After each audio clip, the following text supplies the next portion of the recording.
कैसे लगाया जाता है उसको आज हम बताएंगे। अब कोई शब्द उपसर्ग को कैसे पहचाने तो आज हम जानेंगे। वीडियो को स्टार्ट करने से पहले आप लोग वीडियो को लाइक कर दीजिएगा, सब्सक्राइब कर दीजिएगा, बेल आइकन को प्रेस कर दीजिएगा। आइए देखते हैं, चलिए देखते हैं उपसर्ग कैसे लगाया जाता है।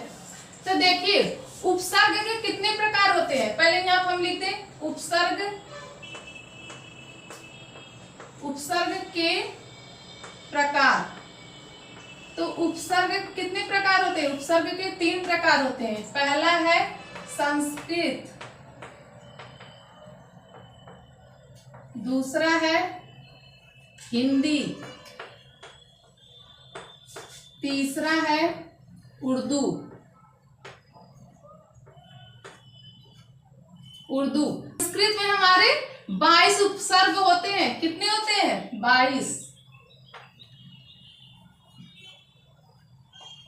22 उपसर्ग होते हैं। और देखिए हिंदी में कितने उपसर्ग होते हैं? हिंदी में 13 होते हैं और उर्दू में 19 होते हैं। अब ये आप लोग को समझ में आ गया। संस्कृत में कितने होते हैं? 22 होते हैं, हिंदी में 13 होते हैं और उर्दू में 19 होते हैं। अब उपसर्ग को कैसे हम लोग लगाएं वो आज हम लोग जानेंगे। चलिए देखते हैं कैसे उपसर्ग को कैसे लगाया जाता है। देखिए हम पहले ले लेते हैं संस्कृत के उपसर्ग लेते हैं, ठीक है। अब देखिए यहाँ पे लिखे आ,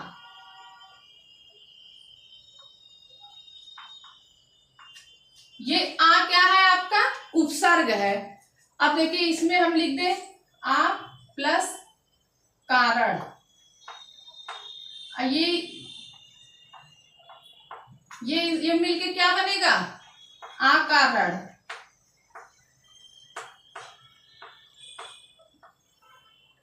ठीक।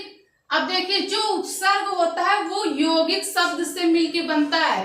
किससे बनता है? यौगिक शब्द से मिलके बनता है। 2 शब्दों से मिलके हमारा उपसर्ग बनता है, ठीक है। तो देखिए ये जो आ है, ये आ आपका क्या है? ये उपसर्ग है। और जो ये कारण है, ये कारण क्या है? ये आपका मूल शब्द है। क्या है?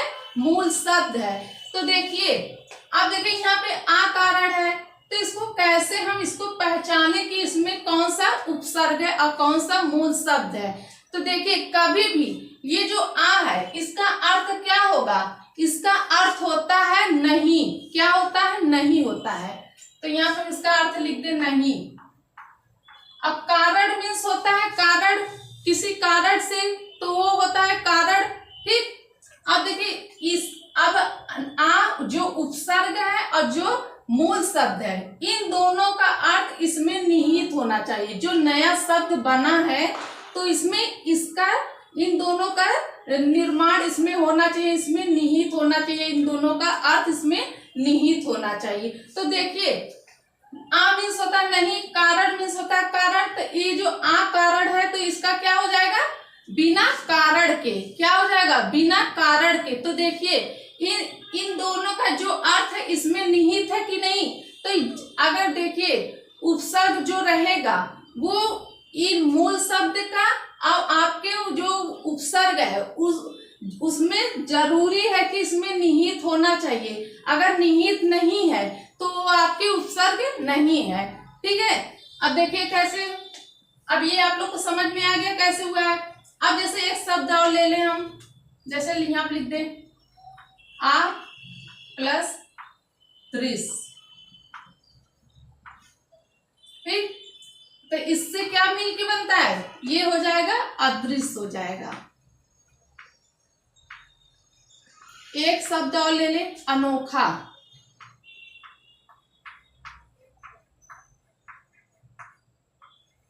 अब इसमें कैसे आप पहचानेंगे कि इसमें उपसर्ग कौन सा है? आप लोग बता सकते हैं कि इसमें उपसर्ग कौन सा है?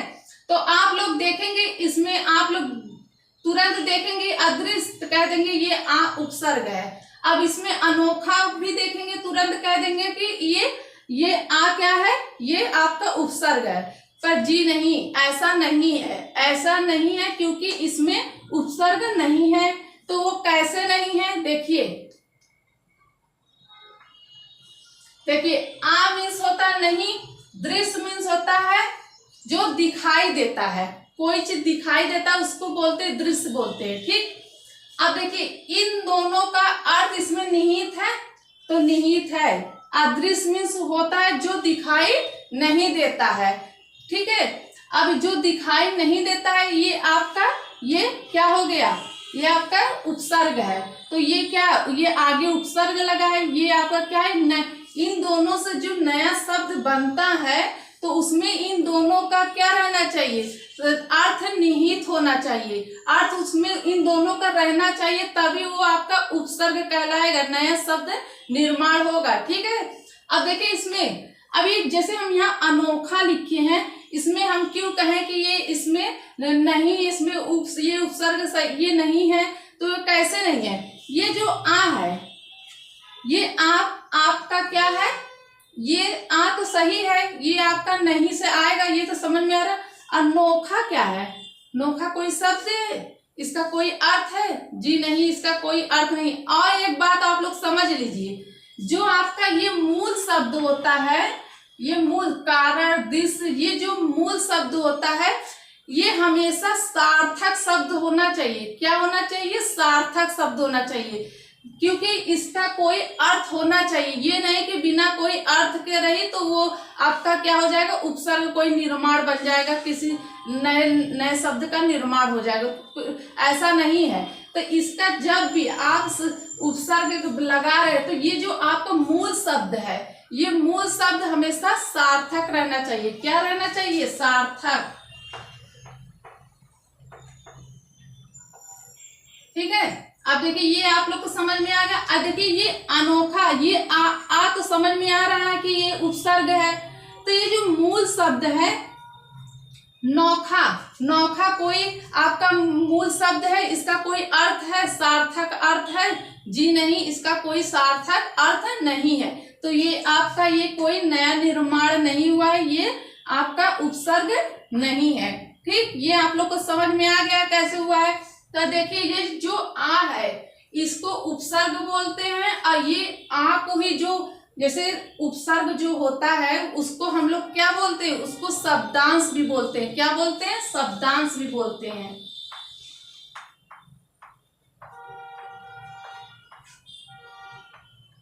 ठीक है, इसको शब्दांश भी बोला जाता है। अब चलिए और देख लेते हैं, जैसे हम यहाँ पे लिख दें दू, दू क्या है आपका, उपसर्ग है। अब यहाँ पे लिख दे माता। अब ये देखिए आपका यहाँ पे सार्थक शब्द होना चाहिए। क्या होना चाहिए, सार्थक शब्द। जो मूल शब्द होता है हमेशा सार्थक शब्द रहना चाहिए, तभी वो नया निर्माण करेगा, तभी वो उपसर्ग जाके उसमें लगेगा, तभी उसका दोनों का अर्थ निहित होगा। तो देखिए अब ये दू मीन्स होता है दूसरा होता है, क्या होता है, दूसरा होता है, इसके मीन्स इसका अर्थ होता है। माता मीन्स होता है माँ होता है। तो इसका जब इन दोनों को मिलाएंगे क्या हो जाएगा, दू माता। तो ये अब देखिए ये दू माता, इसका क्या अर्थ होगा, इसका क्या होगा अर्थ, तो ये हो जाएगा दूसरी माता। क्या हो जाएगा, दूसरी माता। अब यही दूसरी माता को हम लोग क्या बोलते हैं, सौतेली, जिसको बोला जाता है सौतेली माता जिसको बोलते हैं।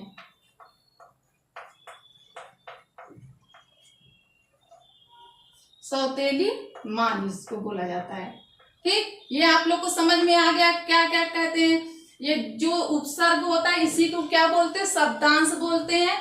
और ये जो आपका मूल शब्द है, मूल शब्द हमेशा सार्थक शब्द होना चाहिए। ठीक है, अब जैसे हम यहाँ पे लिख दें, एक और लिखे, जैसे यहाँ पे लिखे, एक आप लोग के बुक में बहुत आता है दू प्लस कान। अब ये मिलके क्या बनेगा, दुकान। तो देखिए ये आप लोग का ये जो ये उपसर्ग का मूल शब्द मिलके बना, तो क्या ये सही है, जी नहीं, ये सही नहीं, ये आपके उपसर्ग नहीं। क्योंकि आप लोग कभी भी अगर पेपर में भी ये दुकान आ जाए तो ये आप लोग समझ जाएंगे कि ये दू लगा है, तो इसका मतलब ये क्या हो गया, उपसर्ग हो गया। तो नहीं, ये उपसर्ग नहीं है। दू मीन्स क्या होता है? दूसरा। दूसरा तो समझ में आ रहा है कि दूसरा होता है। कान मीन्स होता है ये दोनों कान। तो क्या ये दोनों का अर्थ इसमें आ रहा है? नहीं। तो क्या इसमें अब ये दुकान है, दुकान तो उसको बोलते हैं ना जहाँ आजीविका चलता है, जहाँ पे हम लोग कोई सामान लेने जाते हैं तो उसी की दुकान बोलते हैं। तो ये आपका गलत है, ये आपका उपसर्ग नहीं है। ठीक, तो ये आपका उपसर्ग नहीं होगा, ये आपका रूढ़ शब्द है। क्या है? रूढ़ शब्द है।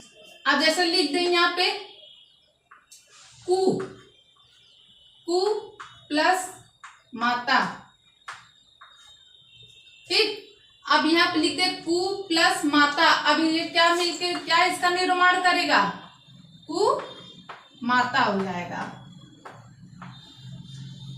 अब ये कु मीन्स इसका अर्थ क्या होता है? कु मीन्स होता है बुरा या बुरी, और ये माता मीन्स होता है माँ। तो ये दोनों का अर्थ इसमें निहित है। जी हाँ, इसमें निहित है। तो कैसे है? तो ये कु माता जो लिखा है, तो ये क्या हो जाएगा? बुरी माता हो जाएगा। क्या हो जाएगा? बुरी माता। जो बुरी माता। ठीक, अब देखिए, अब यहाँ पे लिख दे कुपुत्र, कु प्लस पुत्र, तो क्या हो जाएगा? कुपुत्र। अब इन दोनों का अर्थ इसमें निहित है। तो कु मीन्स होता है बुरी, बुरा, अब पुत्र मीन्स होता है बेटा, तो बुरा बेटा जिसको बोलते हैं। तो ऐसा होना चाहिए, जो हम लोग शब्द निर्माण कर रहे हैं, इन दोनों से जो शब्द निर्माण होगा इन दोनों का अर्थ हमेशा इसमें निहित होना चाहिए। दोनों का अर्थ होना चाहिए, तभी वो आपका क्या होगा? उपसर्ग सही होगा। ठीक है, और उसमें उपसर्ग हमेशा जो ये मूल शब्द होता है, मूल शब्द में हमेशा सार्थक शब्द रहेगा। क्या रहेगा? सार्थक शब्द रहेगा। अब जैसे एक और देख लेते हैं, जैसे अनु, अनु प्लस शासन, अनु प्लस शासन। अब देखिए, अनु प्लस शासन से क्या बनता है? अनुशासन हो जाएगा।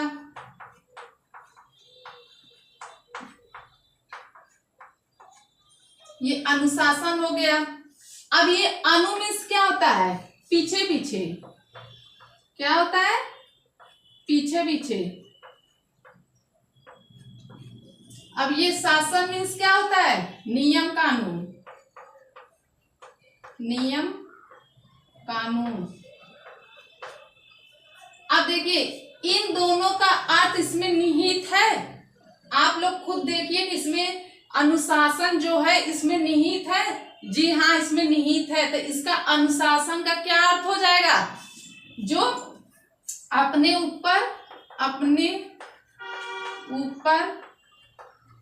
नियम कानून लगाने वाला, लगाए, नियम कानून लगाए। तो ये आप लोग को समझ में आ गया होगा कैसे हुआ है ये सब। तो ये सब हम वीडियो को यहीं पे रखते हैं। आप लोग वीडियो को लाइक कर दीजिएगा, सब्सक्राइब कर दीजिएगा, बेल आइकन को प्रेस कर दीजिएगा। हम आप लोग से नेक्स्ट वीडियो मिलते हैं, तब तक के लिए धन्यवाद।